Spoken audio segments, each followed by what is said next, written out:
민주노총이 쿠팡이라든지 국내 이커머스 업체가 주문한 다음 날 새벽까지 상품을 가져다 주는 새벽 배송 서비스를 전면 금지하자는 주장을 했더라고요. 저도 보도를 통해서 봤습니다.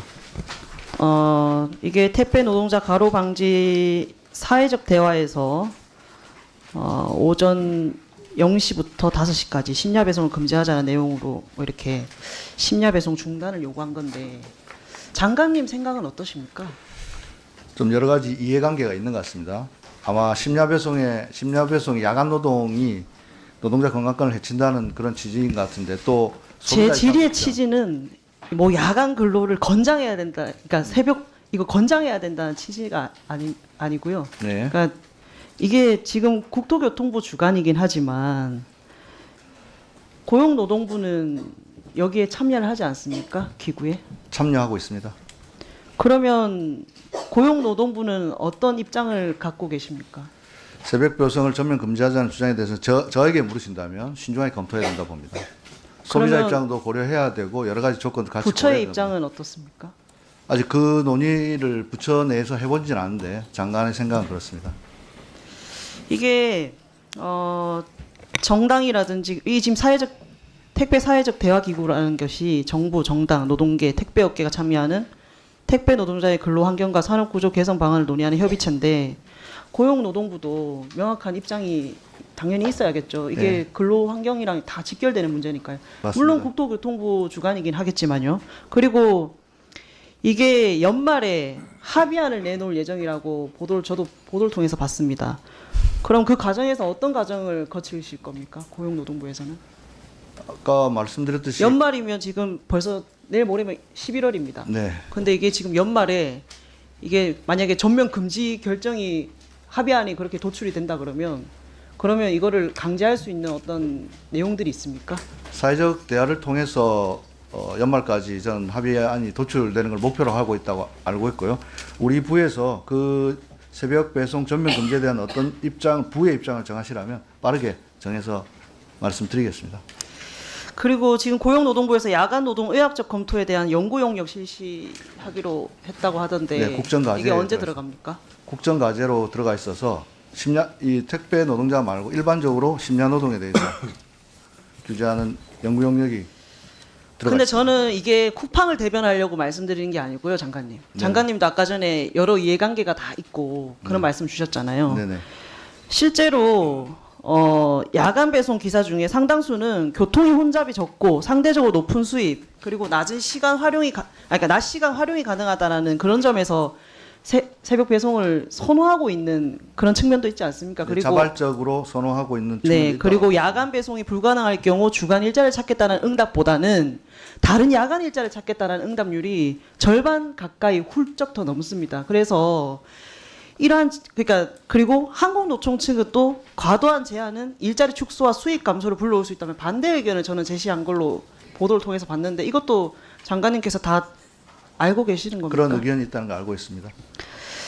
그리고 그러면 이제 그러니까 근로 환경의 어떤 측면에서 노동자들이 어쨌든 선택권에 대한 부분을 제가 말씀드린 거고 그다음에 이제 소비자 부분인데 과연 이 협의체가 합의안을 도출하기까지 얼마나 국민들과 소통을 할 건지에 대한 부분들도 저는 있어야 된다고 생각합니다. 이게 단순히 이걸 이용하는 사람들이 뭐 편의성 때문에만 사용하는 것이 아니라 대부분 맞벌이 부부라든지 그리고 이게 영세 자영업자들도 사실은 이용을 많이 하고 있습니다. 어느 하나의 어떤 거대한 생태계가 만들어진 것 같은데 이게 이러한 결정들이 시장에 매우 혼선을 주고 그러니까 매우 민감하게 반응하는 요소들이기 때문에 고용부에서도 이걸 잘 검토하셔야 된다라고 보고 이걸 검토할 때 단순히 민주노총의 입장만 대변할 것이 아니라 각 이해단체들과 충분한 협의를 하시라는 겁니다. 예, 그렇게 하겠습니다. 네. 그리고 사실 이 보도를 저도 이렇게 접했지만 댓글에는 정말 뭐 어마무시한 글들도 많이 적혀져 있습니다. 그런데 그러면 새벽 뭐 이렇게 뭐 군인 뭐 소방관 뭐 경찰 여기까지 안 가더라도 그러면 새벽 첫 차부터 시작해서 뭐 편의점이라든지 뭐 신문 배달이라든지 그런 모든 새벽 노동자들을 다 멈춰 세울 거냐 이런 지적들이 있다는 걸 충분히 감안하시고 네. 아무리 택배 노동자의 가로 문제는 저희가 잘 관리해야 되는 것이지 이거 자체를 전면적으로 이 사업 자체를 셧다운하는 거는 저는 조금 문제가 심각하다고 생각합니다. 어떤 새로운 제도를 도입할 때는 그 제도 자체의 취지가 퇴색되지 않도록 하되 여러 이해 당사자들의 의견들이 모아져야 된다고 생각합니다. 심중 검토하십시오. 네네. 네. 그리고요, 제가 지난번에 청년 일자리 말씀드렸습니다. 노동부로 변경이 됐지만 고용 매우 중요하다. 그리고 청년 일자리 매우 중요하다. 이 말씀드렸는데 지금 대한민국의 계층 사다리가 다 무너지고 있지 않습니까? 그런데 이 청년들이 처한 이 현실은 매우 열악합니다. 뭐 돈 모아서 집 사라는 뭐 그런 염장 지르는 그런 그 말도 안 되는 이야기에 사실 분노하고 있고 교육 격차, 뭐 주거 격차 이런 격차에서 불평등이 더 심화되고 아니 뭐 개천에서 욕나는 사회가 아니라 개천에서 벗어나지 마세요. 욕만 쓰는 사회가 바로 지금 이런 사회라는 겁니다. 그게 이재명 정부만의 문제가 아니라 과거 정부들도 다 잘못해 왔어요.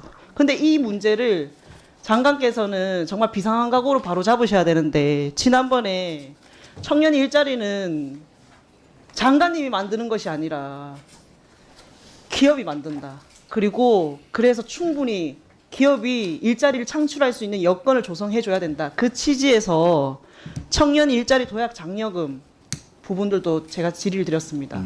청년 일자리 도약 장려금을 왜 말씀드렸냐? 지금 부처에서 가지고 있는 청년 일자리 사업 중에 가장 큰 규모를 차지하고 있는 사업이기 때문에 말씀드렸고 이게 500인 이하로만 규정할 것이 아니라 500인 이상도 이 사업의 지원 혜택을 볼 수 있도록 네. 검토해달라고 말씀드렸습니다. 네. 실제로 지방의 중소기업들은 500인 이상인 기업일 경우 이러한 사업에 참여하겠다라는 이게 신청이 뭐 기회를 준다면 참여하겠다라는 기업들도 굉장히 많습니다. 그래서 이 부분 검토를 아마 하셨을 텐데 장관님께서도 한번 답변을 한번 해보십시오. 예, 취지에 공감하고 제가 지난달인가 정확한 날짜는 기억 안 나는데 중견기업협회하고도 한번 방문했습니다. 그런 제안도 있어서 적극 검토하겠습니다. 적극 검토가 아니라 이건 꼭 해주셔야 예, 됩니다. 그래서 저희가 뭐 물론 예산에 한정된 게 있겠지만 그래도 지방 중소기업 같은 경우에는 명분도 되고 취지도 부합한다고 생각합니다. 그래서 500인 이하만 해도 하지 말고 500인 이상을 해서 이 사업의 내실화를 더 기해 주시길 당부드립니다. 네, 말씀 주신 대로 지역 우선하고 숫자에 연연하지 않고 지역 일자리, 지역 기업을 지원해야 지역이 살고 청년이 지역을 떠나지 않는다고 생각합니다.